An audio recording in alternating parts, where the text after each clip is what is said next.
So, today I'm going to share a story with you. You know, this book, the Bible, has a story for everything. No matter what you want to read about, learn about, it's in here. We've got stories about love, we've got stories about war, stories about babies, stories about old people.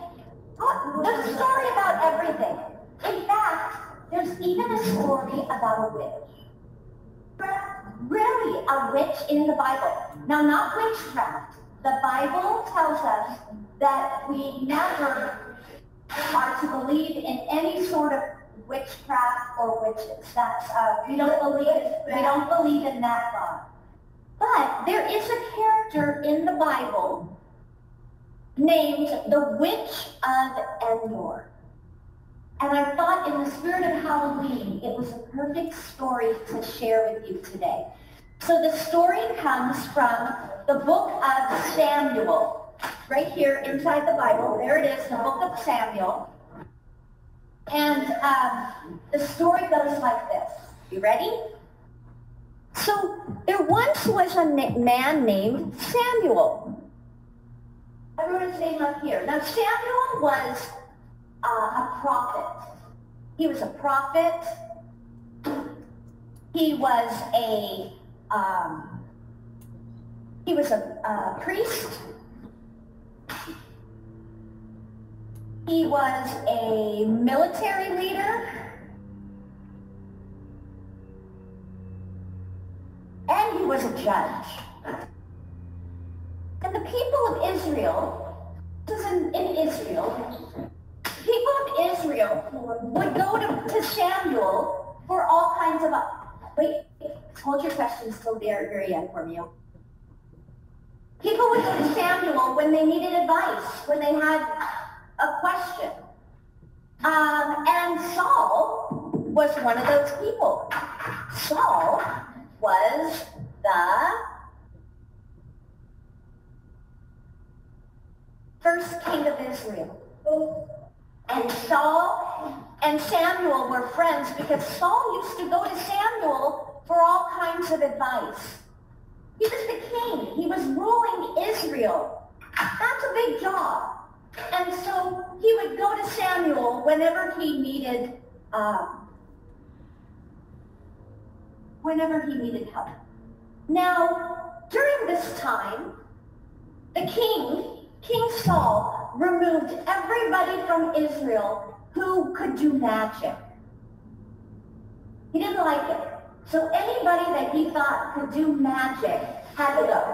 So all the magicians had to leave Israel. All of them. So there were no more magicians. And then all of a sudden, Samuel died. He was an older man, and he died.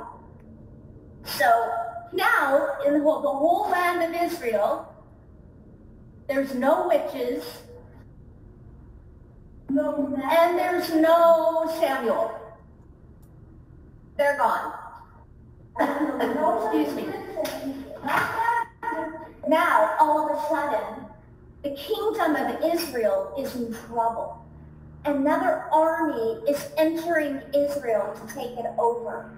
They were called the Philistines, and they were a big army. And the king was nervous. He saw the army coming into Israel. Why do you think he's nervous? Why?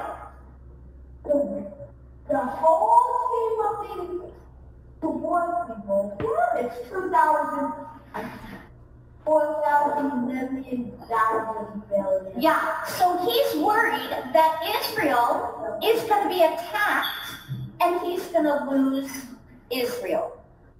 So, what does he do? Where does he go? He doesn't have his Samuel anymore, so Saul turns to God. God, what do I do? Help me. Where should I go? What should I do? God, answer me, please. No answer. God doesn't answer him in a dream. God doesn't send him a messenger. Where's God? God is not answering Saul. So now Saul is really worried. Now what is he going to do? He doesn't have his confidant, he doesn't have his advisor, and now God is not with him either.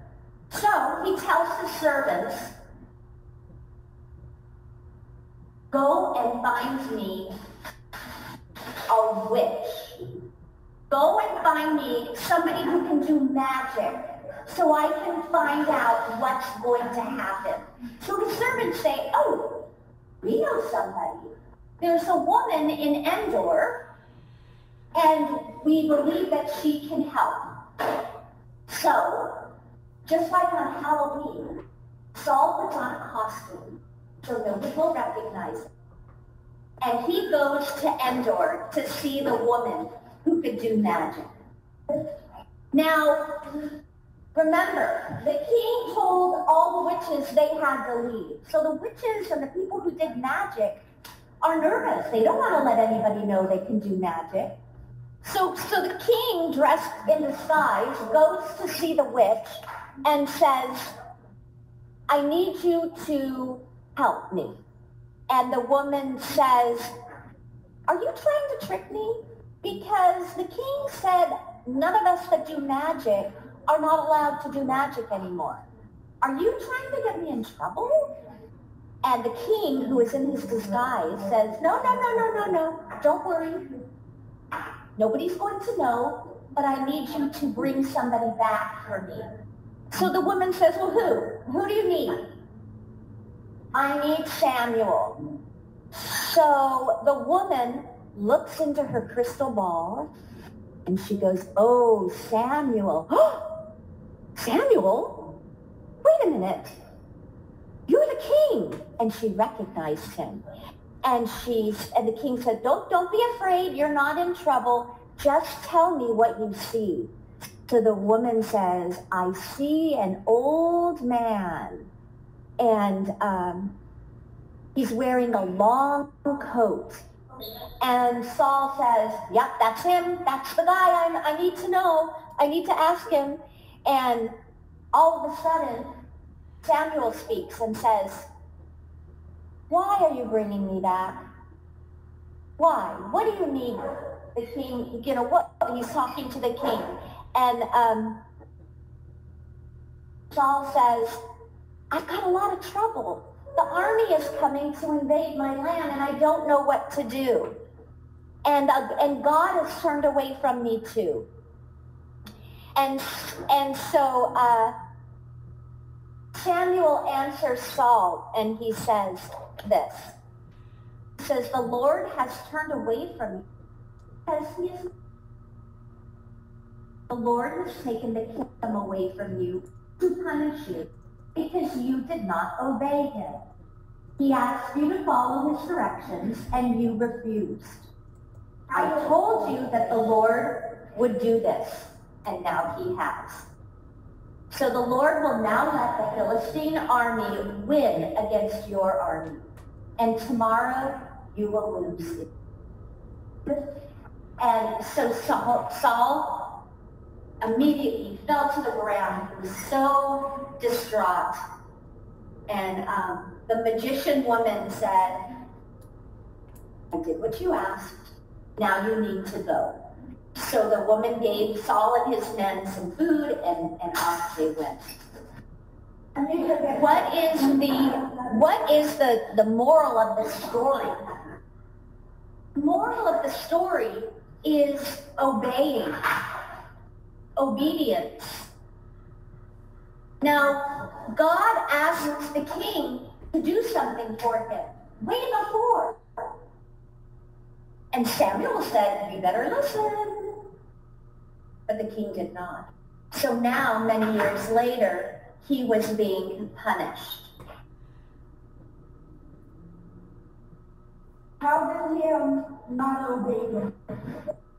This was way back, and God asked Saul to, it's sort of a complicated story, but it had to do with another war. And Saul did not listen to God as far as that was. It's complicated. It's a whole other story, but it's a good question. So that is the story about the Witch of Endor. Now, we do not believe in witchcraft. We do not believe in any of that. But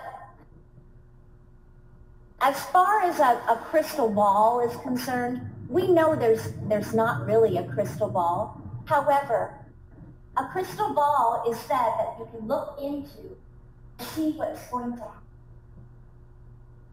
With my crystal ball, I want you to look closely.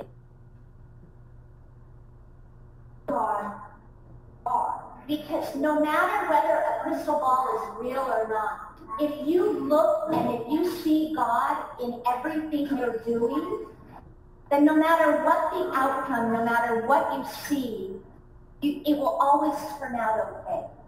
So a crystal ball, when you've got God inside, will always suit you well. And that's my story about the Witch of Endor.